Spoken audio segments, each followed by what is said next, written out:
प्रदेश सरकार के स्वास्थ्य मंत्री कर्नल धनीराम शांडिल ने गुरुवार को जोनल अस्पताल धर्मशाला का निरीक्षण किया और स्वास्थ्य अधिकारियों के साथ बैठक कर समीक्षा भी की।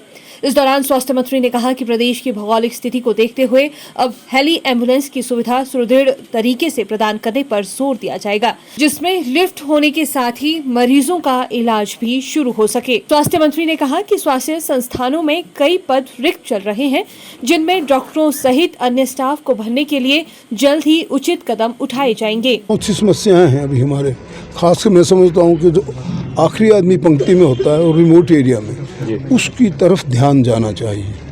वो ये ना महसूस करे कि भाई स्वास्थ्य की सुविधाएं धर्मशाला में ही हैं, भागते दिन दार दे आगे कुछ नहीं मिलना और समथिंग लाइक दैट। हमें किसी भी क्षेत्र में, चाहे वो रोटाकार का क्षेत्र है, चाहे हमारे लाहौल स्पीति का क्षेत्र है, चाहे वो किसी और, हमारे रिमोट एरियाज़ की फैसिलिटीज़ को सबसे पहले ध्यान देना चाहता हूँ, ताकि उन लोगों के हेल्थ सेंटर, वहाँ की प्रावधान मेडिसिन का, वहाँ की जो उपकरण और वहाँ की खासकर स्टाफ की उपलब्धता की ओर ध्यान दिया जाए।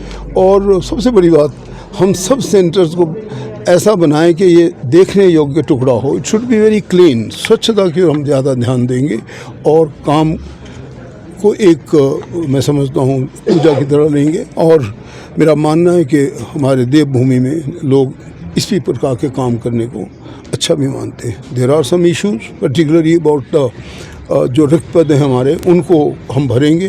खासकर जो स्पेशलिस्ट कार्डर है वो हर जगह के हम चिन्हित कर रहे हैं। मैंने पहले लगा दिए, secretary health and all other officers are doing it, और उसको हम शीघ्र भरना चाहते हैं।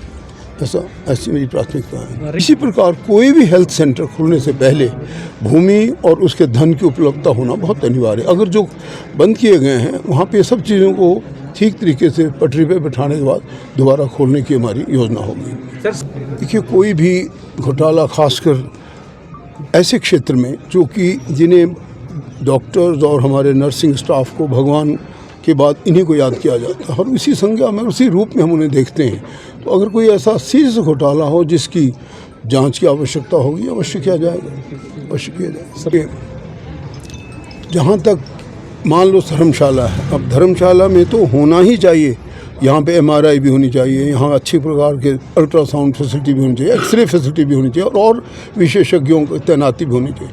परंतु हम याद रखें कि जो दूर के गांव होते हैं, कई बार हमारे पास इतना अच्छा अधोसंरचना नहीं है जहाँ पर रोड जाती हो, और उन जगहों पे भी हम, इसलिए मैं कह रहा हूँ कि वहाँ पे क्यों होना चाहिए एक अच्छा कॉम्पिटेंट, मैं तो कहता हूँ वहाँ पे ज़्यादा कॉम्पिटेंट आदमी होने चाहिए।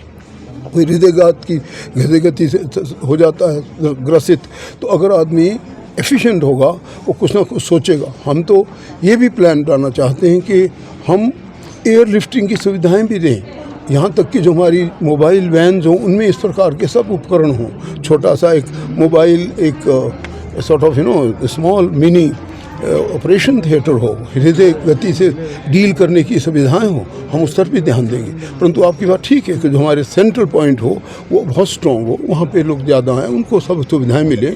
फॉर एग्जांपल मेडिकल टांडा, आपका ये जो जोनल हॉस्पिटल, ये ज़्यादा सुदृढ़ होना ज़रूरी है।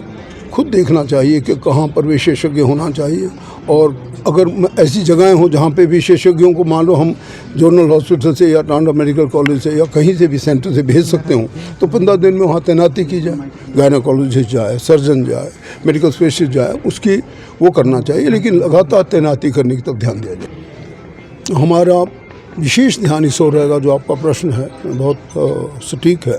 हमारा ध्यान इसे और रहेगा कि हम सबसे पहले रिक्त पदों की किसी भी स्तर पर पहले पूर्ति करेंगे और तब आगे और